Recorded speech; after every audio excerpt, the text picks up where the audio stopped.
Welcome to the Lifestyle CEO, a community designed for women looking to take their life into their own hands and redefine what success looks like for them. I'm Katie, a clinical psychologist and couples therapist. I'm passionate about connecting you with the tools you need to create the life and relationship you want. And I'm Christina, a marketing and business expert who has built her life around giving herself and those around her the ability to choose what their lifestyle looks like for them. Together, we have created the podcast for women just like us who are looking to redefine what success looks like for them and enjoy a lifestyle that they love. Hi! I love your highs. They're so true. Hi! Hi! So you've got some big stuff coming up. You've planned a trip back. I think, on that theme, like the end of the year can be super chaotic for most people. I think mums especially get a pretty rough end of the deal.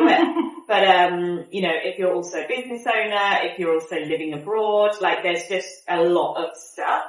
So we've decided to come back to go back to England for Christmas, which is super exciting. Haven't been back yet since we moved. The kids have, I think the kids were so young when we moved to Bali that actually they've not really experienced English Christmas properly that they would remember, and obviously they're super into Christmas now, so I'm very excited. It's going to be amazing. I just think that idea of rugging up. Oh no. I mean, obviously being Australian, we have the summer Christmas too, and it's sort of like that idea in our mind about having a white Christmas, being snuggled up. Me and Chloe still have hot chocolates. Oh, yeah, you have we just put the aircon on and have a hot chocolate. But it's all those ideas you have around Christmas are just so Northern Hemisphere. I know, but I was talking to someone about this. Maybe it was you, I can't remember. But it's so funny that even wherever you are in the world, Christmas is still painted as this white Christmas. Yeah, because it's all the movies, right? Yeah, all the movies are I guess it's because it's on the North Pole. So there's snow. Yeah. But it is funny that actually even when you're from Australia or from Bali or from wherever that's warm, you still imagine Christmas as you still picture a white. Yeah, we still picture, I still feel like Christmas is like a barbecue and and salads and all that stuff I grew up with. That still is the idea of Christmas for me, my familiar idea. But then there's still that romantic idea of Christmas. I know. I mean, to be fair, England is not a white Christmas. I think we picture it to be, but it's never white. It's probably grey. But but still, it's just that thing getting it was heat going from the to nice. I am so excited. And I was thinking about, so I think there's a level of admin that comes with even just planning the times, because obviously it's such a far flight that you don't really just want to go for 2 weeks, because it just feels, especially with the kids, you want to be to have time to acclimatise and have time to do stuff. So we're going to go for a month. But even that then has a whole other level of admin, which I think about around schools, what's, in terms of taking time for school. The business hours are going to switch back to me being in the day, so how do I manage that? Booking meetings in with every possible person I need to see while I'm over, so it's just oh my god. So there's that, and then there's obviously the typical Christmas stress that we all feel, I think particularly as women, around making sure it's just the most perfect holiday season. And I just think, as we're all getting towards the end of this year, it's important for us to just reflect on remembering that we also need to have time to enjoy the period. It's not just about everyone else's experiences. That's so true. I think you can get so stuck in that doing and planning mode, don't you? There's no time to kind of be present. You're just constantly being on the next thing and figuring out what everyone needs in the scenario, and it's such an important reminder to stop and just take care of you and not just take care of you, but actually carve out time to enjoy it. Yeah, exactly, and be present, because I do think, this is my worst trait, it's I plan everything to a T, but then I sort of forget to enjoy the plan because I'm already thinking about what's next on the plan or something. Yeah. So I think although I love doing an itinerary and I love at least having a plan so I know that I'm going to fit in everything I want to do. I did the same when Mum and Ellie came to visit a few weeks ago. Mm-hmm. But it's actually then reminding ourselves to actually be present in that plan. But I think sometimes that planning helps with that. Yeah. I know myself when we have visitors too, you can get so focused on every day trying to figure out, what do you want to do? Where do you want to go? Looking it all up, sorting it all out for everyone. that you do spend your time while you're with people, like planning. What's next? I think it's kind of nice to plan ahead so that you can then just for sure enjoy it and try and be more present in the moment. Yeah. And I actually love the plan because it gives you time. I mean, it's like anything, isn't it? Fail to prepare to fail, whatever that saying is. But it really it gives yourself a chance to really think through, like, what do you actually want to do? What do you want to enjoy with your friends, with your family, that sort of thing. So I definitely think having a plan, and that's why I really want to go back for a couple of weeks before Christmas so that we can, like, actually enjoy the build up to Christmas rather than that. So yeah, that's going to be on my list this week to start doing the itinerary, which I'm really excited about.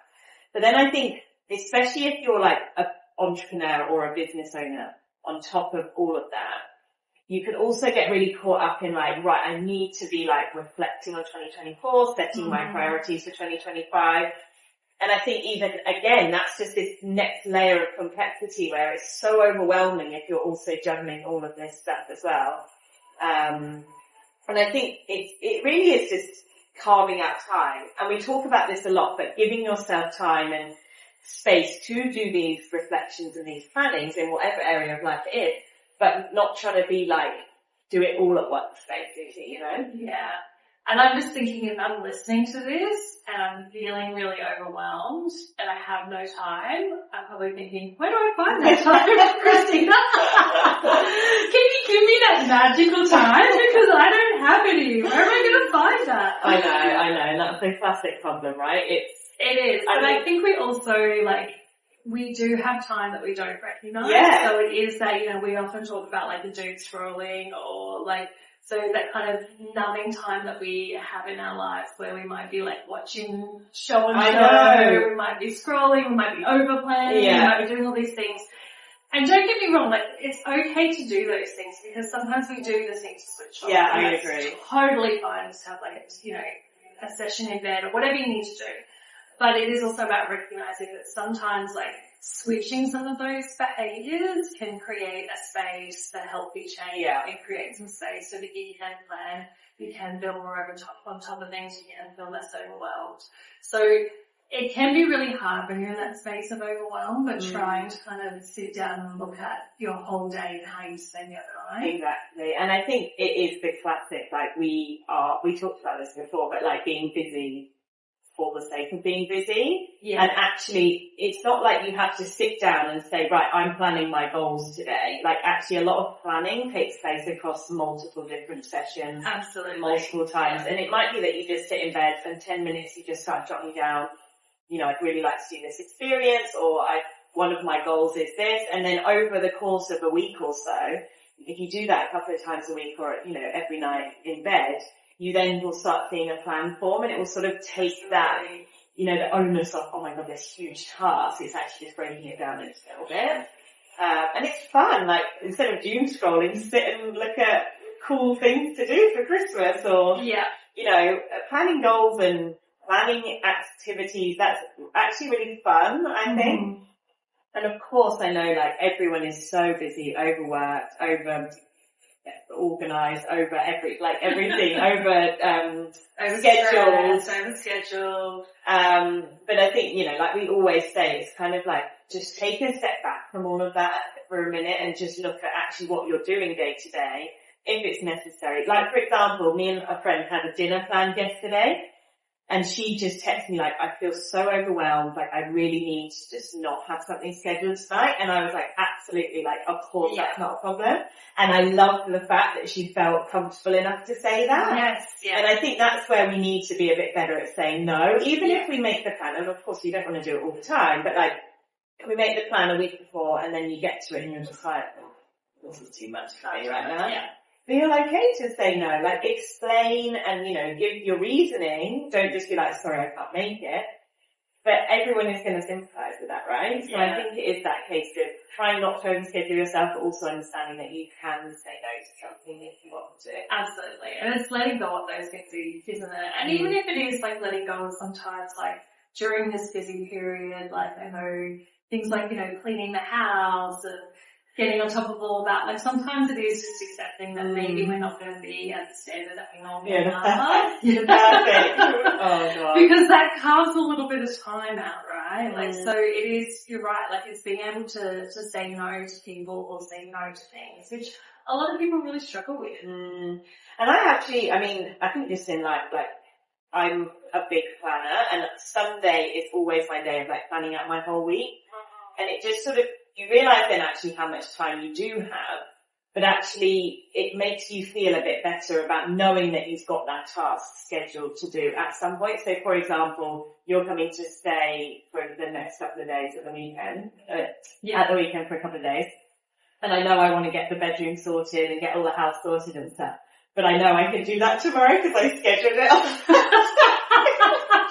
I've scheduled it. Oh, you're scheduled it. So you don't have to over-prepare. I'm not over-preparing, but I need to change your bedroom away from being an office into a bedroom again. And it's like, and I just know that that's fine, and it's sort of just taking the pressure off, being like, oh my God, I need to find time to do that, because then that's when you start going into like, well, I'll just quickly do that now. Oh no, I'll do this or this. It's like, if you know that there's a sort of plan, then you can kind of relax a bit. Absolutely, because it reduces your anxiety around those things. So sometimes it is like almost creating a list of like, if we move away from the task for a moment, the things that we may be avoiding, which fuel the anxiety. Yeah. So like, the avoidance might not even be an avoidance of like, I don't want to do that. It might be an avoidance of like, I feel too overwhelmed, I don't have enough time. Yeah. So it is about creating those lists of things that kind of just hang in the back of your mind. I know I've got a few. This is such a good idea, actually. But yeah, so creating a list of those and then putting them, sometimes like what I think is really helpful is just kind of separating out those things that get actually done in like 5 minutes, so the 5-minute kind of task versus the longer task. Right. And then creating a space where you slot that in. So, and it's about figuring out what works for you. So you have your Sunday plan. For some people, it might be like a daily thing. It might just be like 10 minutes a day where they tackle that list. And then they schedule in the big things. So so taking half a day or whatever it is. But the key there is like as soon as we do that, we're moving from avoidance to action. Even if we're not actually acting on that straight away, we've taken that first step of like we've planned in what we are going to do, and that definitely helps to reduce the anxiety. Yeah, I really like that actually, because I do think when it's not planned out, I definitely have a habit of thinking, well, I have to do that now, and then it just becomes a complete mess because you're trying to do everything at once. Whereas when I know I've, planned it in and I know when it's coming, then you can approach it from a place of like calm rather than a place of panic.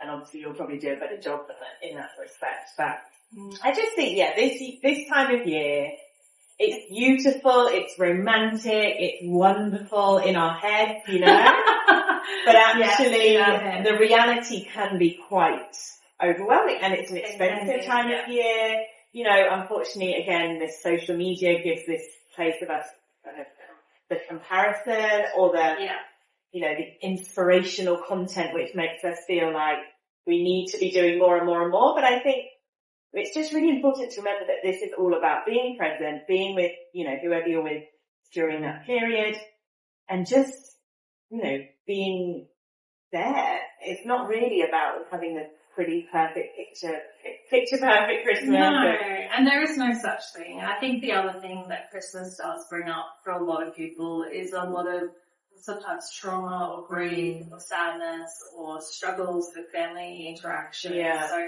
it can be a really difficult time for people. I know when we had the practice, December was always our busiest time. And like I know, everyone experiences busyness in December, but it sort of is that time when people are sort of like, I just need an appointment, I need to see someone before Christmas, because there is so much brought up in that time. So I think the other thing to remember is that, there can be an emotional overwhelm during this time, and there can be just a lot of feelings that come up, and we need some space to be able to process that and give ourselves a little grace in that. Yeah, I agree. And not just feel like we have to push through and always put on a happy face, and it can be difficult for people, and that's okay, and that's normal, and it is about creating like your own Christmas, whatever that is for you. And even if that can't be Christmas Day, so maybe Christmas Day isn't going to be your ideal day because it's going to be, spending time in contexts that are difficult for you with family, it is then maybe creating a space where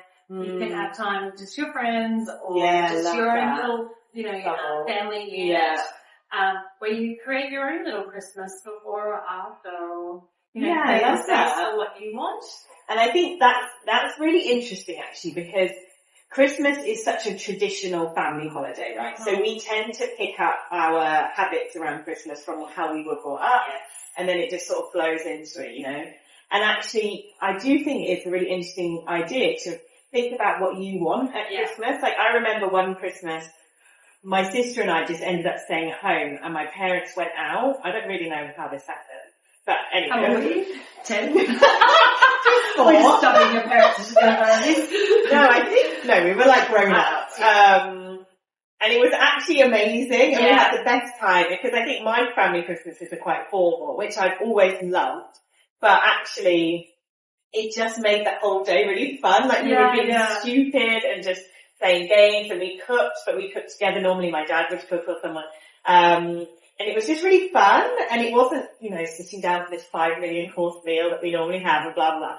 But it was different, and I'm not saying one is better than the other, but it was really nice to just do something different. Absolutely. I mean, some of my best ones have been overseas. Like, we did one in South America, and it was amazing, I think, just for that reason, because there was zero pressure. And just waking up, and you're just in such a chill day. And, you know, even a few years ago, we made a decision that wasn't very popular in our family to have a Christmas at home, because we usually do one with Andy's, one with mine, and we're in different states. So it's always like we're never at our house. And we just wanted to have, we, you know, had our house for a couple of years. We just wanted to have a Christmas at home. And it was so nice. We just walked to a restaurant down the road, had a Christmas lunch, spent the afternoon at the beach with Chloe. And it was just so chilled, you know. And even just stuff like the opening up of presents in the morning was just so calm and relaxing, because normally we have all the cousins around, which is amazing, and Chloe loves it.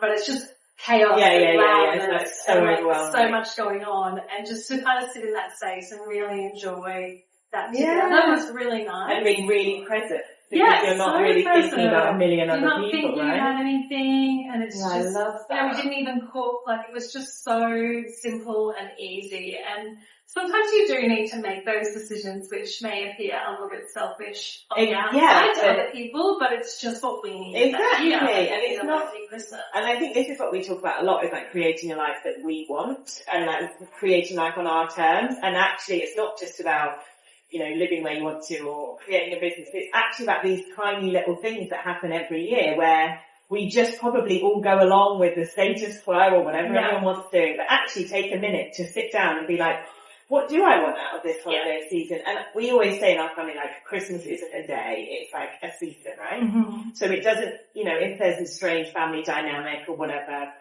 it doesn't have to be about making the 25th perfect. No. It's all about, okay, well actually maybe I do a lovely Christmas dinner with my friends the week before, have a family Christmas on one day, have, you know, the grandparents, you know, and you can actually sort of map it all out so you know that you're getting everything you want out of that season. And I think then everyone will just feel a lot less stressed about it, you know? Well, it's just enjoyable. And that's kind of what it's supposed to be about. Well, not kind of. It is what it's supposed to be about. It's not about the gifts and the blah, blah, blah. But I think that's definitely going to be what I want to do this week, is like just start. Now it's all plans about the dates. I'm going to really look at, right, what do we want to get out of this trip and just make the most of it. Love that. I'm kind of looking forward to Christmas this year. Me too. You're going back to Australia, isn't it? Yeah, so I'll be there for the summer. And I love that you say this summer. It sounds so weird. I know, especially because like in Bali, I'm explaining why it sounds weird. So like it's just like the summer. But I know. Here it's like we're in summer all the time. But in my head, like the seasons are still like winter is December. And you call it summer, and I still can't get my head around it. You keep saying, go back to Australia for summer, and I'm like, what? I know. But it's amazing. Which actually I think adds different elements to the Northern Hemisphere. I feel like it makes it a little bit more chaotic because we go into summer break at the same time. So it's a real end of year of everything. It's end of year school. So there's all the like end of year school stuff going on, the Christmas stuff going on. And then you have all the whole kind of stuff that everyone has like business in a year and all that sort of stuff. But, so you kind of come off like really exhausted and you're on school holidays. So what do you do in the summer, like my summer? Like what break do you get there? So we get a winter break, so it's like a 2-week break. Oh my god, this is insane. Yeah. Oh, that's a lot. So, yeah. It's basically just like flipped. It's quite nice though, because I guess it does actually feel like the end of the year. It does, but I kind of like it here because then when the summer break or here in the Northern Hemisphere, like I guess it's Australia too, like Bali follows the Northern Hemisphere, breaks because the dry season is a really nice time to be on school holidays. But yeah, I like that better because I feel like the summer holiday is just a summer holiday. Like, it's not everything. Like, for us, summer is like everything at once. You've got Christmas, you've got New Year's, and everything's kind of going on. And then you don't really have another thing then. Like I feel like here when we had Christmas, it was just more like it was Christmas and New Year's. Yeah. And that's and then you also got the summer to look forward to. Yeah. No, you're right.